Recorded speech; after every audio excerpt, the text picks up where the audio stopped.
शीर्षाय नमस्तुभ्यम। नवरात्रि बस अब कुछ ही दिनों में समाप्त होने जा रही है। नवरात्रि पूर्ण होती अष्टमी और नवमी तिथि पर विशेष पूजा करना पूजन और हवन तथा यज्ञ के साथ होती है। इसी के साथ देवी दुर्गा की विधिवत साधना संपन्न होती है। आज के इस वीडियो में हम आपके बहुत सारे प्रश्नों के उत्तर देने वाले हैं, जैसे कि इस बार अष्टमी और नवमी तिथि कब है, इस दिन कन्या पूजन का समय और शुभ मुहूर्त कौन से है, कन्या पूजन में कितनी कन्याओं की पूजा करनी चाहिए, हवन करने के लिए शुभ दिन और मुहूर्त कौन से रहेंगे, नवरात्रि व्रत की पूर्ण होती किस दिन और कैसे करनी है, कलश विसर्जन कब करें, अष्टमी नवमी के दिन देवी दुर्गा को कौन सा भोग लगाना चाहिए, और ऐसे बहुत सारे प्रश्न। तो इस वीडियो को आज तक अवश्य देखिएगा, जिससे कि आपके सभी प्रश्नों के समाधान सरलता से हो सकें। तो चलिए आज के ये वीडियो में इन सभी बातों पर विस्तार से चर्चा करते हैं। जैसा कि आप सब जानते हैं, इस बार वर्ष 2025 की चैत्र नवरात्रि बस अब समाप्त होने वाली है, लेकिन माँ दुर्गा की आराधना तभी पूर्ण मानी जाती है जब इस नवरात्रि में अष्टमी नवमी तिथि का विधि पूर्व पालन किया जाए।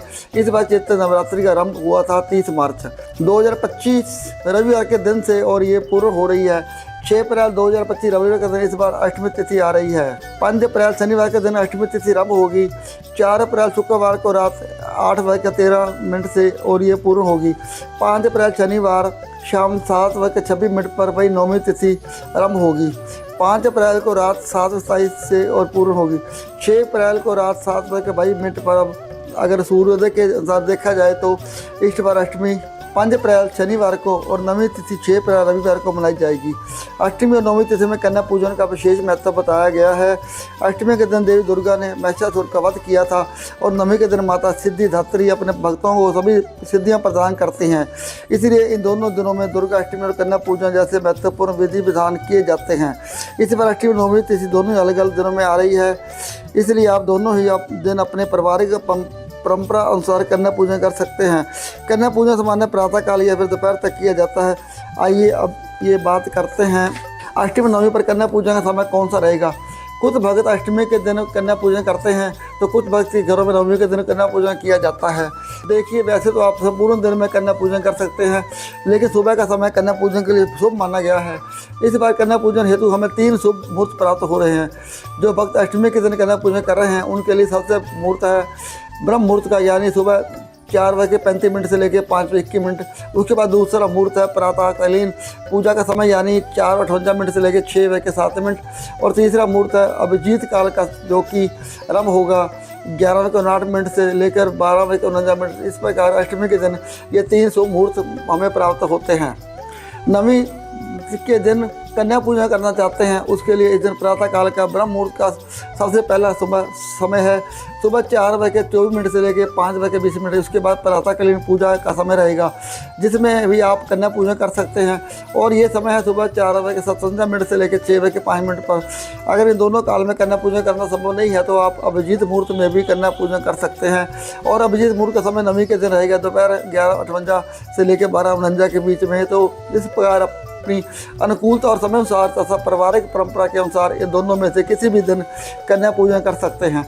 लेकिन एक बात का विशेष ध्यान रखिएगा, प्रयास कीजिएगा इन दोनों ही दिनों में राहु काल के दौरान कन्या पूजन या फिर हवन का आरंभ ना किया जाए, क्योंकि इस काल में कोई भी शुभ कार्य नहीं करना चाहिए।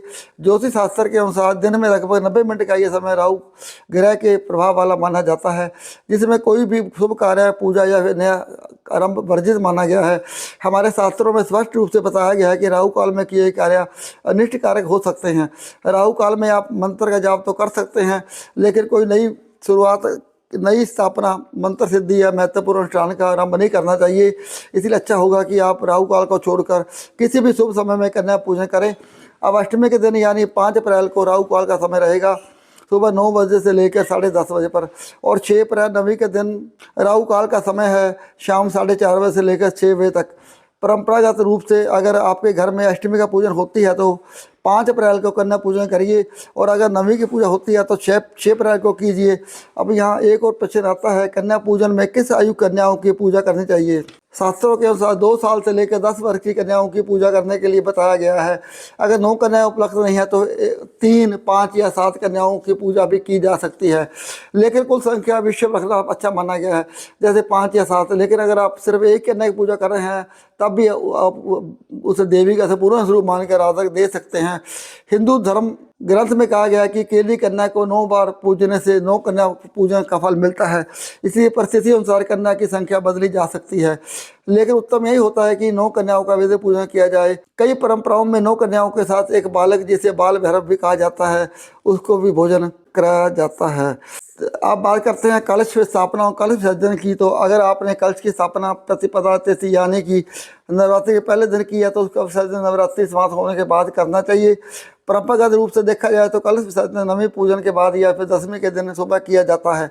कई घरों में भी नवमी तिथि की संध्या में हवन और कन्या पूजन के बाद कलश का जल घर के पवित्र स्थानों पर छिड़का जाता है। देवी पुराण में वर्णन आता है कि नवरात्रि के दौरान स्थापित किया गया कलश और देवी की प्रतिमा का विसर्जन दसवीं तिथि को करना शुभ माना जाता है। जैसे शारदीय नवरात्रि में विजयदशमी पर हम दुर्गा देवी की प्रतिमा का विसर्जन करते हैं। हालांकि चैत्र नवरात्रि में दुर्गा अष्टमी और नवमी के बाद दसवीं का कोई महत्व नहीं होता, इसलिए आप व्यवहारिक रूप से नवमी या फिर दसवीं किसी भी दिन विसर्जन कर सकते हैं। योगा तिथि यही है कि नवमी के दिन अंतिम आरती करने के बाद कलश में छोड़े जल अब घर में छिड़काव कर दें और बाकी बचा हुआ जल और पदार्थ दसवीं की सुबह बहते हुए जल में विसर्जित कर दें। ऐसा करने से नवरात्रि पूजन की पूर्णता होती है। कुछ नवमी पूजन में हवन भी किया जाता है, तो इसके क्रम में को लेकर कई बार प्रश्न उठता है कि पहले हवन करना चाहिए या कन्या पूजन करना चाहिए। परंपरागत विधि में कन्या पूजन पहले किया जाता है और उसके बाद हवन किया जाता है।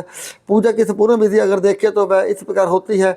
सबसे पहले देवी का आह्वान किया जाता है, फिर उनका पूजन किया जाता है, उसके बाद कन्याओं को भोजन और दक्षिणा दी जाती है, यानी कन्या पूजन किया जाता है। उसके बाद अंत में पूर्णाहुति के लिए हवन या यज्ञ किया जाता है। ऐसा इसलिए करते हैं क्योंकि कन्या पूजन सव्य में एक देवी की प्रत्यक्ष पूजा है और उनको प्रसन्न करने के बाद ही हवन में आहुति देना शुभ माना गया है। तो नवमी तिथि को प्रातः कन्या पूजन संपन्न करने के उन कन्याओं को प्रसन्न करें जो देवी स्वरूपा है, और उसके बाद उपयुक्त समय देखकर हवन आयोजित कर सकते हैं। दुर्गा सप्तशती पाठ के बाद भी हवन किया जाता है, जिसमें सामग्री के साथ 700 मंत्रों की आहुति दी जाती है, और जब सारे अनुष्ठान पूर्ण हो जाएं तो अंत में आरती करके प्रसाद वितरण किया जाता है। देवी भागवत में नवमी पूजा के संदर्भ में कहा गया है कि देवी पूजा, होम, हवन, कुमारी का पूजन और ब्राह्मण भोजन, ये 4 मिलकर ही नवरात्रि का पूर्ण साधना मानी गई है। हवन को शास्त्रों में पूर्णाहुति कहा गया है, इसलिए अगर संभव है तो नवमी के दिन हवन अवश्य करना चाहिए। ये हवन आप अपने घर पर अपनी क्षमता अनुसार भी कर सकते हैं, और अगर किसी मंदिर में बाहर में हो रहा है तो वहाँ जाकर भी इसका दर्शन कर सकते हैं और आहुति दे सकते हैं। नवरात्रि के प्रत्येक दिन माता के लिए अलग अलग भोग प्रसाद बनाने की परंपरा है। विशेषकर अष्टमी नवमी के दिन प्रसाद को बहुत महत्वपूर्ण माना जाता है, क्योंकि इन दिनों का प्रसाद कन्या पूजन में वितरित होता है। तो माँ अष्टमी यानी कि दुर्गा अष्टमी के दिन माँ गौरी को हलवा भोग लगाया जाता है, वह उन्हें अत्यंत प्रिय है, इसलिए अष्टमी के दिन प्रसाद में सूजी का हलवा बनाया जाता है। इसके साथ ही पूरी और काले चने का भोग लगता है, जिसे उत्तर भारत में अष्टमी का प्रसाद माना गया है। इस आने वाली अष्टमी नवमी तिथि पर पूर्ण श्रद्धा, भक्ति भाव और विधि अनुसार देवी दुर्गा की पूजा करते हैं। माँ स्वरूपा कन्याओं का पूजन करते हैं और भगवती देवी दुर्गा से उनकी विशेष की जाता है। श्री शिवाय नमस्तुभ्यम।